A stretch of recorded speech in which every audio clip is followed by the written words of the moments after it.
Assalamualaikum warahmatullahi wabarakatuh. Perkenalkan, nama saya Raisa Armayanti Nasution. Di sini saya akan mereview tentang materi isu-isu strategis kontemporer. Adapun beberapa isu yang terjadi pada saat ini, yaitu pertama korupsi. Korupsi berasal dari bahasa Latin, yaitu corruptio. Corruption yang artinya kebusukan atau keburukan. Ya, korupsi sering terjadi di negara kita pada saat ini. Adapun yang membuat seseorang melakukan korupsi, salah satunya ada faktor individu maupun faktor lingkungan. Faktor individu itu berasal dari diri orang itu sendiri. Sedangkan faktor lingkungan yaitu faktor yang disebabkan oleh orang di luar daripada individu itu sendiri. Faktor lingkungan pertama itu terjadi pada masyarakat, di mana masyarakat sering beranggapan pertama selalu memandang kekayaan seseorang.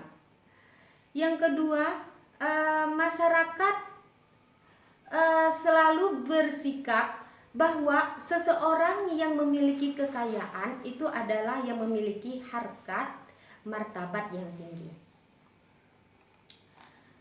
Kemudian apa sih yang menjadi dampak daripada korupsi? Dampak buruk korupsi sangat berpengaruh terhadap pembangunan dan kesejahteraan masyarakat. Korupsi berdampak menghancurkan tatanan bidang kehidupan masyarakat. Kemudian, bagaimana membangun sikap anti korupsi? Yang pertama, yaitu harus bersikap jujur. Jujur pada hati nurani, jujur dalam kehidupan sehari-hari, jujur dalam kehidupan berkeluarga, jujur dalam kehidupan bermasyarakat. Kemudian menghindari perilaku yang merugikan kepentingan orang banyak. Yang ketiga, menghindari konflik kepentingan dan hubungan kerja sehingga menimbulkan korupsi. Dan yang terakhir itu melaporkan kepada penegak hukum bagi pelanggar korupsi. Jadi tidak boleh diam, tidak boleh membiarkan korupsi terjadi. Lalu isu yang kedua yaitu narkoba. Pada saat ini Indonesia sudah darurat narkoba. Ya, sudah banyak generasi muda yang hancur karena narkoba. Narkoba di sini adalah akronim dari narkotika, psikotropika, dan bahan adiktif. Sedangkan nabza adalah akronim dari narkotika, psikotropika, dan zat adiktif.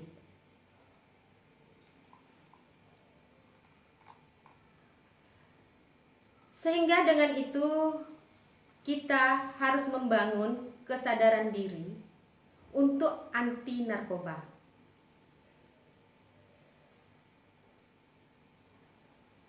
Penyalahgunaan dan peredaran narkoba itu sangat merugikan bangsa dan negara.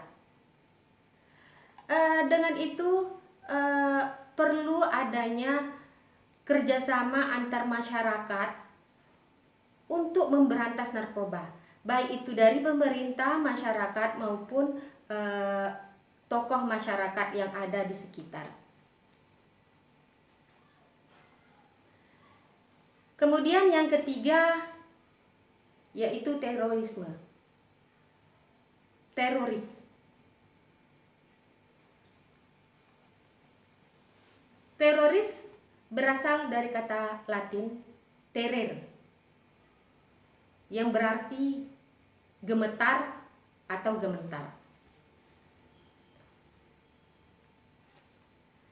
Terorisme pada awalnya digunakan untuk menunjukkan suatu musuh dari sengketa teritorial melawan ideologi atau agama dengan melakukan aksi kekerasan. Ya, jadi teroris ini melakukan kekerasan bahkan dapat mengancam nyawa seseorang.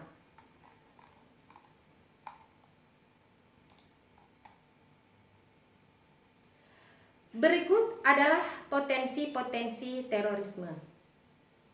Terorisme yang dilakukan dengan negara lain,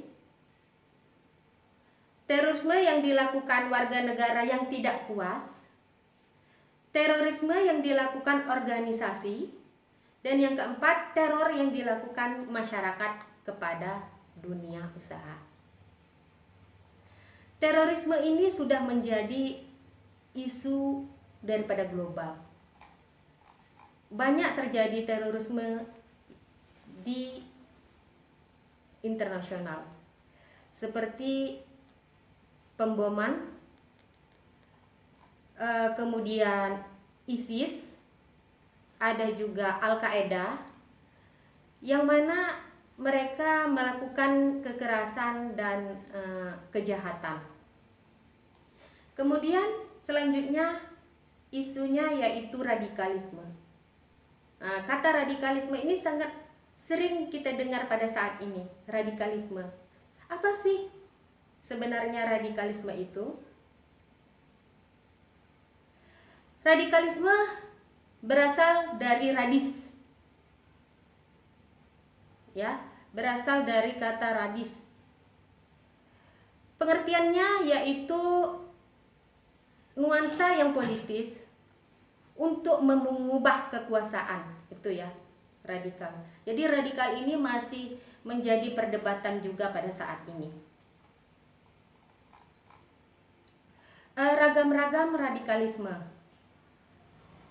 Pertama, radikalisme gagasan, yaitu kelompok ini memiliki gagasan radikal namun tidak ingin menggunakan kekerasan.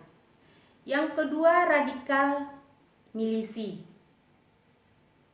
kelompok yang terbentuk dalam bentuk misi yang terlibat dalam konflik komunal. Yang ketiga, radikal separis, kelompok yang mengusung misi-misi separis. Yang keempat, radikal premanisme, kelompok ini berupaya melakukan kekerasan untuk melawan kemaksiatan yang terjadi di lingkungan mereka. Namun demikian mereka mengakui Negara Kesatuan Republik Indonesia. Banyak hal lagi yang termasuk dalam radikal pada saat ini. Lalu yang keempat yaitu money laundering atau pencucian uang. Ya, pada saat ini terutama di dunia internasional banyak terjadi pencucian uang, di mana uang-uang yang hasil kejahatan itu dilakukan, dicuci atau dibersihkan sehingga tidak terlihat hasil kejahatan. Money laundry bukan berarti pakaian kotor, tidak.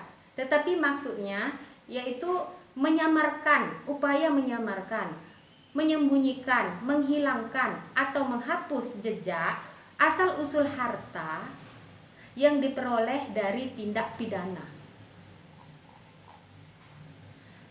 Apa sih dampak negatif dari pencucian uang?